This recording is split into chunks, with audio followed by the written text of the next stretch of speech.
Hoje vai ser minha primeira aula sobre o boneco de madeira e eu vou dar uma introdução para falar um pouquinho sobre ele. O boneco ele é baseado na altura padrão do homem de uma certa região. Então, se você está lá na China e a altura é 1,65, o boneco vai ter 1,65.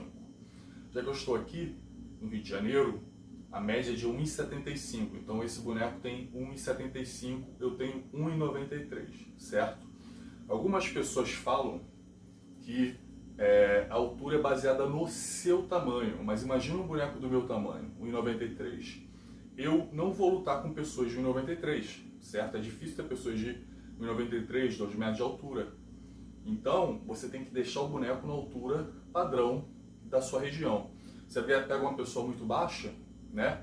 Você vai fazer um boneco baixinho para ele, na altura dele, já que ele só vai lutar com pessoas de mais ou menos a média de 1,75. Então é por isso que o boneco é baseado na altura padrão de uma região. O braço, isso aqui ele simboliza o antebraço, né? No ser humano. Eu vou tirar ele daqui, tá vendo? Então ele fica mais ou menos do mesmo tamanho de um antebraço, né? Tirando a minha mão, né?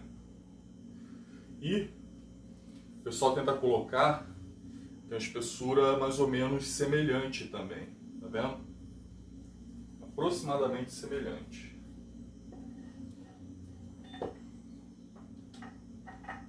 Esse braço daqui ele vai ficar mais ou menos na mesma altura de uma pessoa, né, de 1,75, tá ok? Esse aqui é o braço direito do boneco, mas ele simboliza o braço esquerdo. Ele simboliza um ataque com o braço esquerdo, tá vendo? Ele está seguindo a mesma linha, e o braço esquerdo do boneco simboliza o braço direito, tá vendo? Esse daqui de baixo ele vai simbolizar um ataque com um soco ou um chute. Então ele está simbolizando um ataque embaixo, nessa região daqui. E a perna, ela simboliza a perna na posição de combate, né? A perna da frente na posição de combate. A espessura do boneco, mais ou menos, é de 20 centímetros. A minha mão aqui tem 20 centímetros e aqui, ó, eu estou marcando, ó, certinho 20 centímetros. É claro que você, não tendo um tronco de 20 centímetros, né, você pode fazer com de 15, de 10.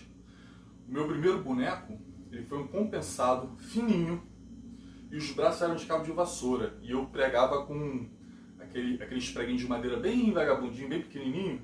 E sempre quando eu encostava no braço, o braço caía, né? Então, aí depois eu vi pessoas fazendo, hoje em dia, com algo semelhante, né? Que é o boneco móvel, o boneco portátil. Eles colocaram uma estrutura mais forte, uma madeira mais forte, um braço bem preso. Mas esse daí foi o meu primeiro boneco. Isso aqui, eu acho que é o meu 7º boneco. O boneco, de uma forma mais avançada, ele não é feito para espancar, tá ok? Você não vai bater com força aqui no braço e tal. Ele é feito para treinar posicionamento, para consertar o posicionamento. Então, eu estou defendendo aqui, então eu vou virar o meu tronco para sair da linha desse braço. Uma coisa, você tem que usar a imaginação no boneco, tá? Vamos dizer, esse aqui, como eu já expliquei, é o braço esquerdo, tá vendo? Então na hora que eu defendo aqui um paxal, esse braço aqui não existe, né? É o braço esquerdo do adversário, então esse braço aqui não existe. E quando eu for defender esse braço aqui, que seria o direito, né? Esse aqui também não vai existir, tá ok? É claro que existem algumas técnicas, por exemplo, que eu posso imaginar que esse braço direito é realmente o direito. Quando eu vou aplicar algum tipo de técnica, por exemplo, aqui eu posso defender um tansal, né? E esse braço pode ser o esquerdo, né? O do jab, ou também pode ser um direito. Eu posso defender como se fosse um soco frontal, mais aberto, e eu vou abrir o meu tansal para poder atacar o adversário, né? Vou pegar ele aqui por dentro, algo que eu sou contra, eu não gosto muito. Eu prefiro sempre atacar por fora. Outra coisa é que você tem que sair da frente do boneco, certo? Você vê muitas pessoas fazendo as técnicas e não saindo da frente do boneco, não se movimentando. O boneco foi criado para isso, você trabalha a movimentação de perna. Então, ó, girei o tronco, saí da linha, tá vendo? Saí da linha, vim pra cá, ok? Vocês vão ver também o pessoal utilizando muito a palma da mão,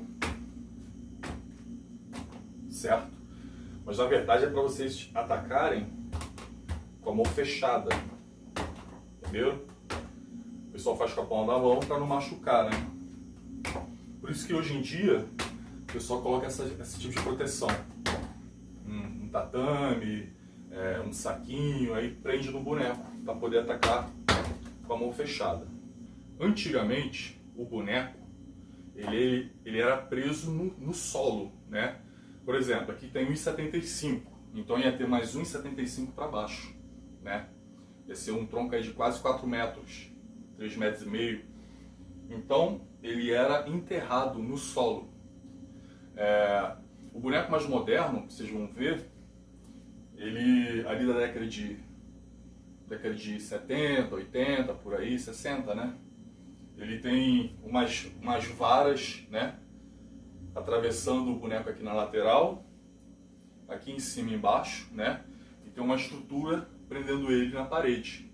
Como vocês podem ver, tem esses pés aqui, ainda tem o pé do boneco que está indo até o chão, tá vendo? Então ele dá uma boa base aqui pro boneco e ele é muito bom para você mudar de lugar. Cada estilo de Kung Fu tem o seu boneco, tá? Esse aqui é do Wing Chun, tá ok?